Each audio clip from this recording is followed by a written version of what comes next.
Hello and welcome. Good morning. I welcome you to today's special press briefing on the occasion of the meeting between Her Excellency Ms. Svenja Schulze, Federal Minister for Economic Cooperation and Development from Germany, and Dr. Tedros Adhanom Ghebreyesus, Director General of the World Health Organization. Welcome again. Let me introduce briefly the panel before we go into question and answers, and please use your raise your hand icon on your screen in order to get into the queue for the questions afterwards. Let me welcome first Frau Svenja Schulze, Bundesministerin für wirtschaftliche Entwicklung und Zusammenarbeit aus Deutschland. Guten Morgen. And Dr. Tedros Adhanom Ghebreyesus, Director General of WHO. We also have Dr. Mike Ryan, Executive Director for WHO's World Health Emergency Program, and Dr. Katharina Böhme, Chef de Cabinet at WHO. We are also joined by Dr. Hans Kluge, WHO Regional Director for the European region. Dr. Tedros, over to you.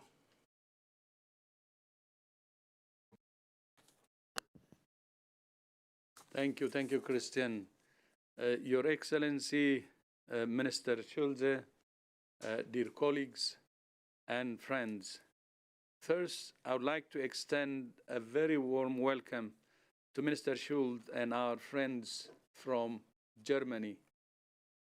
As you all know, Germany has been an important friend and long-standing partner to WHO, and in fact, it's now WHO's largest donor. We're grateful for Germany's leadership and steadfast support throughout the COVID-19 pandemic, as well as its efforts to forge a stronger multilateral health system with a strong WHO at the center. In addition to my meeting today with Minister Schulze, I also had a very good call last week with the new Minister of Health, His Excellency Karl Lauterbach. And last year, I was honored to join former Chancellor Angela Merkel to open the WHO Hub for Pandemic and Epidemic Intelligence in Berlin, which will play a vital role in fostering greater sharing of data and information between countries. In its newly adopted program for the G7 presidency, Germany has made an admirable commitment to the equitable distribution of vaccines and other COVID-19 tools to help end the pandemic. Support for health system strengthening in lower-income countries and bolstering the global health architecture, which includes securing reliable and sustainable financing for WHO. We look forward to working together to achieve these ambitious, critical goals. I'm also pleased to note Germany's recognition of the importance of planetary health, which addresses the intimate relationships between humans, animals, and our environment. This is also key to tackling the growing threat from antimicrobial resistance. These, of course, are also key priorities for WHO. And Germany's support of mRNA vaccine manufacturing in Africa goes hand in hand with WHO's work to develop self-sufficient vaccine production capacity. This is a wise investment in global health security that has the potential to provide huge benefits to underserved communities. All of these are a testament to Germany's visionary approach, which is rooted in partnership, solidarity, and multilateralism. These qualities are more important than ever because the COVID-19 pandemic is now entering its third year, and we are at a critical juncture. We must work together to bring the acute phase of this pandemic to an end. We cannot let it continue to drag on, lurching between panic and neglect. We have all of the tools to end the acute phase of this pandemic, but we have to use them equitably and wisely. Vaccine inequity is a problem we saw coming. Our experience with HIV, the H1N1 flu pandemic, and other global health challenges has taught us that market forces alone will not achieve equity. That's why we set up the Access to COVID-19 Tools Accelerator and its COVAX pillar. ACT-A is a landmark global partnership we initiated at the beginning of the pandemic, which brings together a diverse group of partners and stakeholders to accelerate the development and equitable distribution of diagnostics, therapeutics, and vaccines.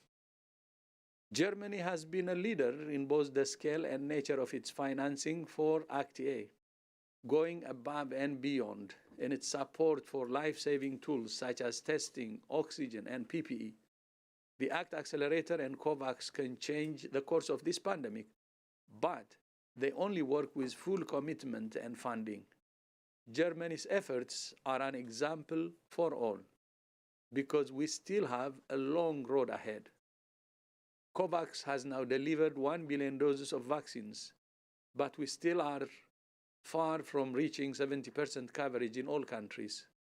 34 countries have still not been able to vaccinate 10% of their population, and 86 have vaccinated less than 40%. And of course, vaccines alone will not end the pandemic. Many countries need diagnostics, life-saving therapeutics, including oxygen and support for vaccine rollout. Only by working together in solidarity can we bring this pandemic to a close. And it's in everybody's interest to do so, because the pandemic has shown when health is at risk, everything is at risk. But when health is protected and promoted, it creates a stable foundation for individuals, families, communities, economies, and nations to thrive. So, Your Excellency, we look forward to working with you and the government of Chancellor Scholz to end the acute phase of the pandemic, keep the world safe, and to address the many other challenges around the world. Thank you so much for your continued support and help. And your presence today, I believe, will take our partnership to even higher level. Vielen Dank.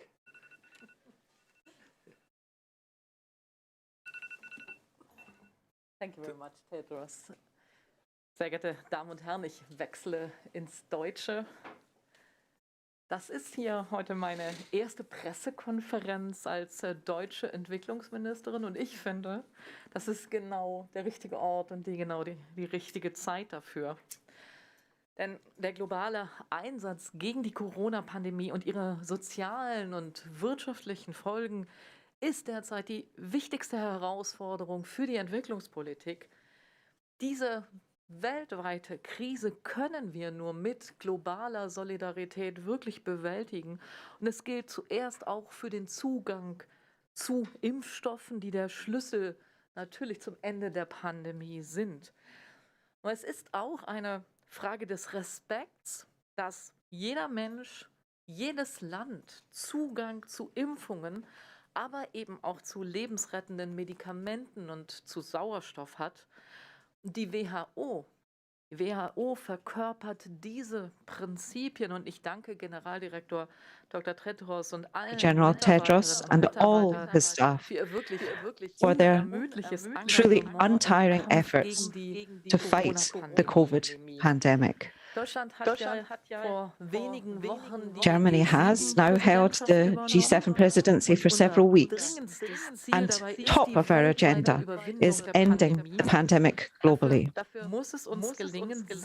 That means that we need to achieve vaccination of 70% of people in all other countries by the middle of this year. So we need a massively accelerated, truly global vaccination campaign. And we also need to strengthen health systems, particularly in the poorest countries. That will have lasting benefits even after the end of the acute phase of the pandemic.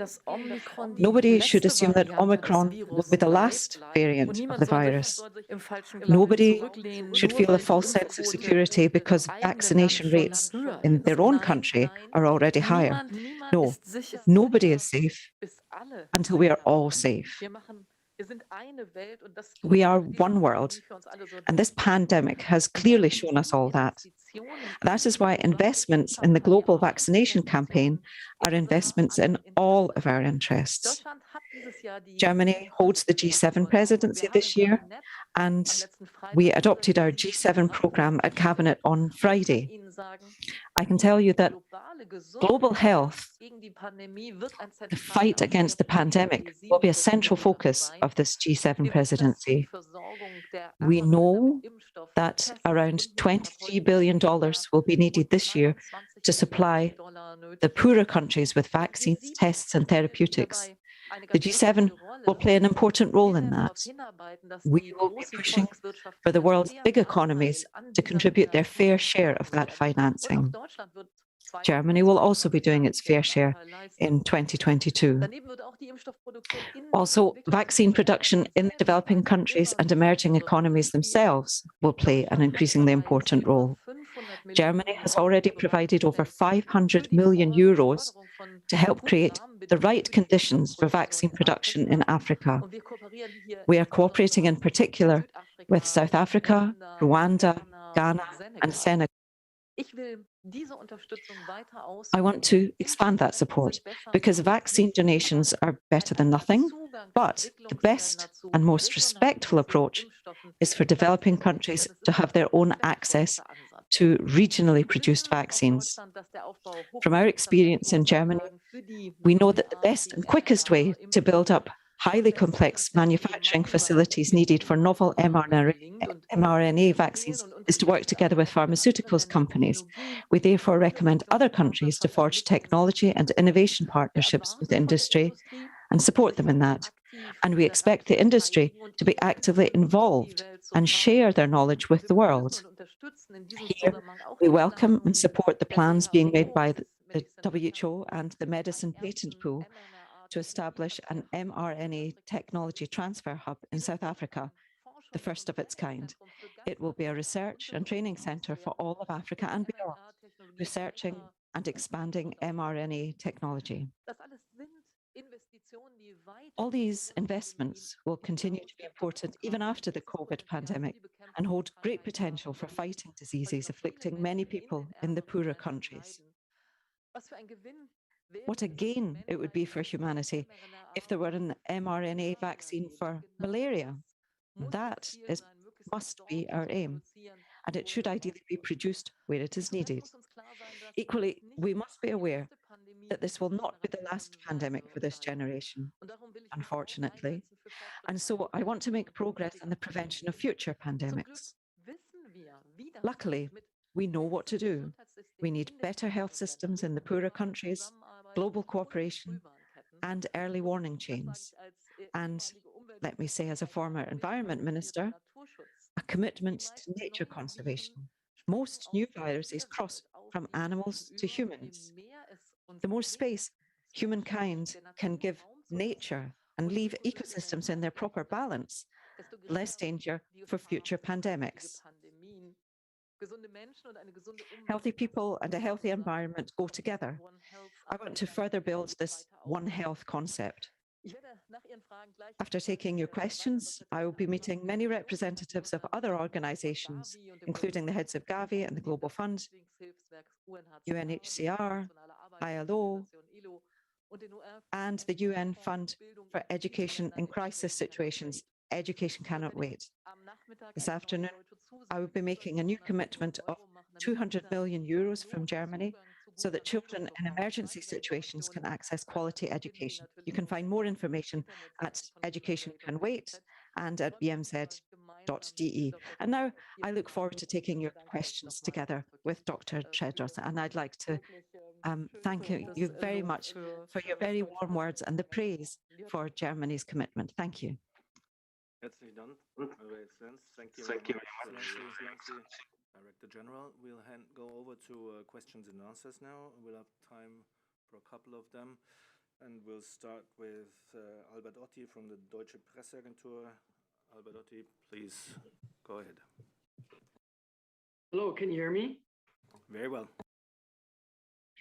Thanks for taking my question. Madam Minister, I'll ask in English for the sake of my colleagues, media colleagues online.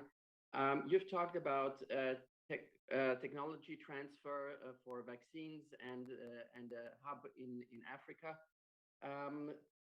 Previously or so far, Germany has been opposed to lifting patents for vaccine for vaccines or for COVID medications temporarily. Is that still your stance? Is that still the government stance, or has something changed?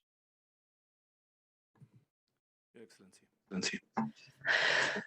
Ich antworte wieder auf Deutsch. Vielen Dank für I'll die Frage. reply in German. Thank you for the question. The whole question of patents and waivers is a discussion that we are having worldwide, and the German government remains on its position. We support voluntary licensing as part of patent pools, for example, the medicines patent pool, so as to further expand worldwide production capacity. We are convinced that patent protection encourages innovation. It led to the development of these vaccines, and we will need further innovations in order to deal with the further variants of COVID, but also the many other diseases that we have in the world where we'll need vaccines.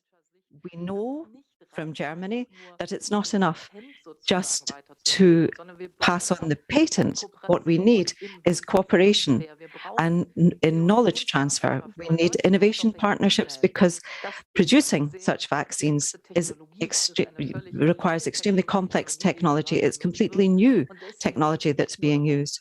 And so it's not just a question of discussing patents. What it's about is scaling up vaccine production in the developing countries themselves and ensuring that these vaccines are actually administered. And organizing that is the great challenge that we face.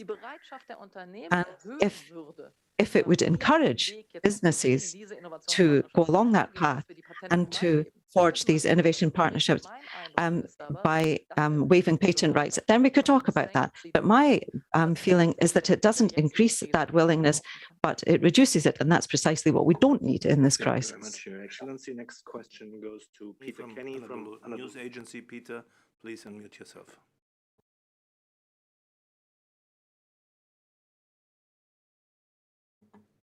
Peter Kenny.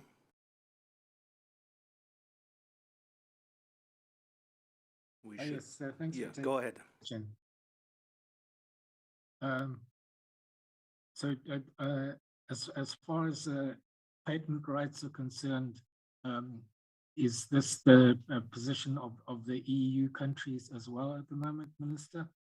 And you said that you might change your position if there's if there's more success in this area. Could you elaborate on that? Thank you.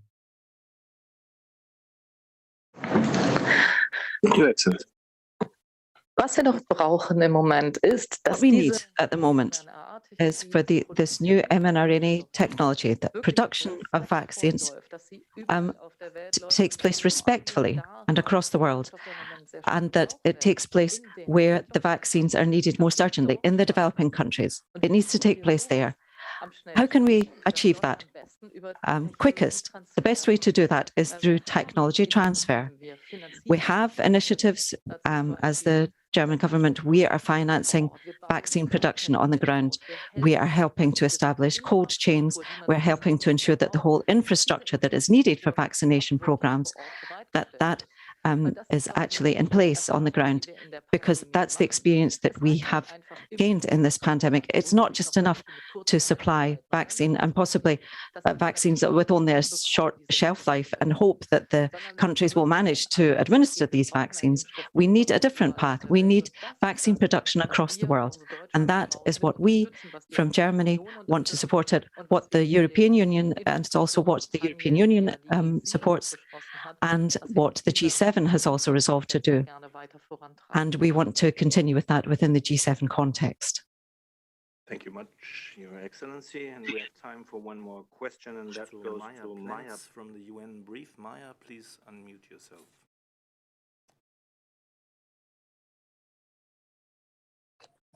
Thank you very much, Christian.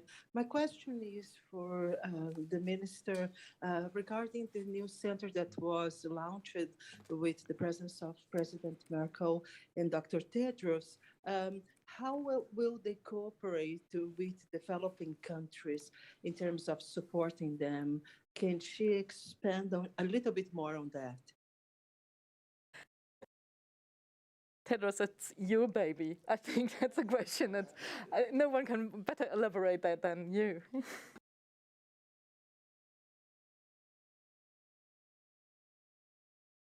I think I do.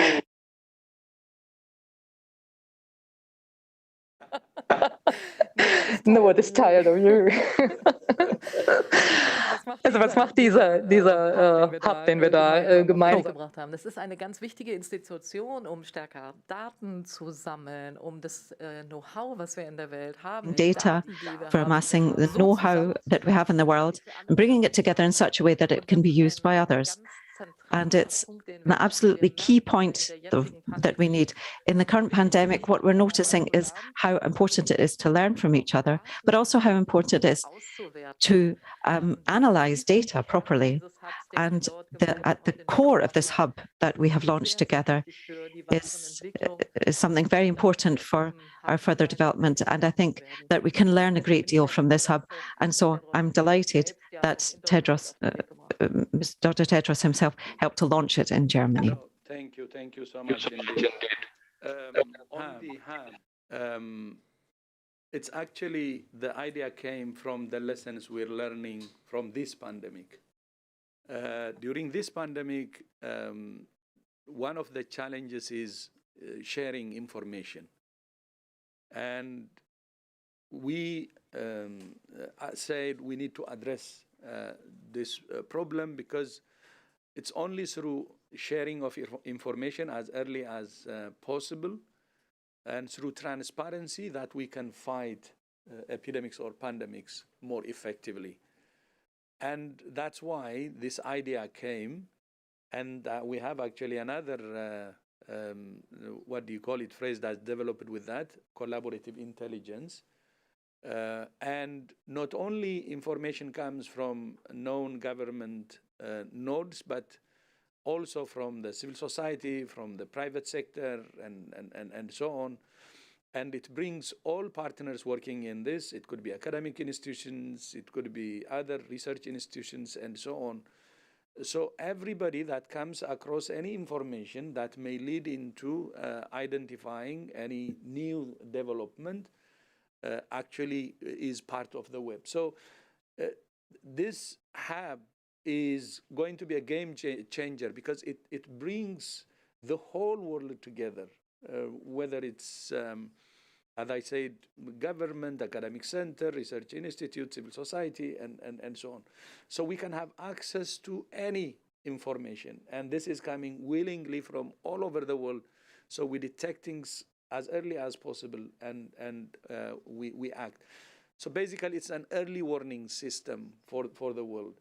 But at the same time, since this cannot happen without strong capacity at country level, it will also strengthen the national capacity because it's the strong national capacity or the strong surveillance system in countries that can help strengthen the global system or the collaborative intelligence that we are saying. It's basically forging all partners, and it's a network of all partners that can make this a reality. And I'm glad we're already implementing things like this by drawing lessons from the existing pandemic. Not only this, there are other initiatives also which we have started by learning from this pandemic. And the choice of the Berlin hub, especially Berlin, is because it has a lot of potential research institutions and advanced AI technologies that can really help the global hub. Maybe I'd like to just comment on the other part also, especially on the on equity issues, especially on the manufacturing. One, I know Germany is a strong believer of equity. And two, as you rightly said, the issue on TRIPS waiver is ongoing and we're discussing on it. But one thing we have to also look at it from is Germany, while involving in the discussions, is doing something that should be done quickly, because doing whatever we can do now really helps. And that's why we have the mRNA, South Africa, which is going very well, and that will build the production capacity of many countries, the low and middle income countries. It will be it's a global hub. At the same time, there is also another event actually in mid-February, and BioNTech will announce the start of production in Rwanda, Senegal, and South Africa, I think. That event, Ghana. and Ghana. That will be, so these two developments already that can help in transferring technology to low and middle income countries, meaning it's just a principle of let's do whatever we can do now while also debating or negotiating on the other issue. But I'm glad the last 2 years I have seen it myself, the commitment to equity from Germany is really, really big. And it's not without reason that the last 2 years, Germany has become the #1 donor also to WHO. It's because of its commitment.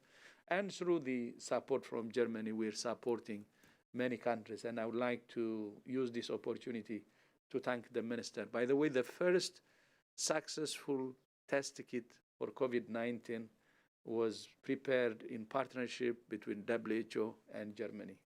So the partnership started immediately, actually, as soon as COVID hit. And really our appreciation for that. But maybe, Mike, if you'd like to add on this, because this is... I'll just make a follow-up point on the Berlin Hub, because the Berlin Hub will form the core of our new approach to strengthening global surveillance and the architecture of global surveillance at all levels. And that means starting with communities, national and global. Surveillance begins in the front line, and epidemics begin and end in communities. But what Berlin does is allow us to bring the technology and the expertise and the visionaries together to develop the tools, test those tools, and deliver them to those who need them in the front line. Dr. Chikwe Ikwezu is the new Assistant Director General. Chikwe was the ex-director of Nigeria CDC. No one has had more experience in the last decade in dealing with the surveillance challenges and in the world, and specifically in the largest, one of the largest countries in Africa. We're already engaged with many countries. Dr. Chikwe has visited the European office.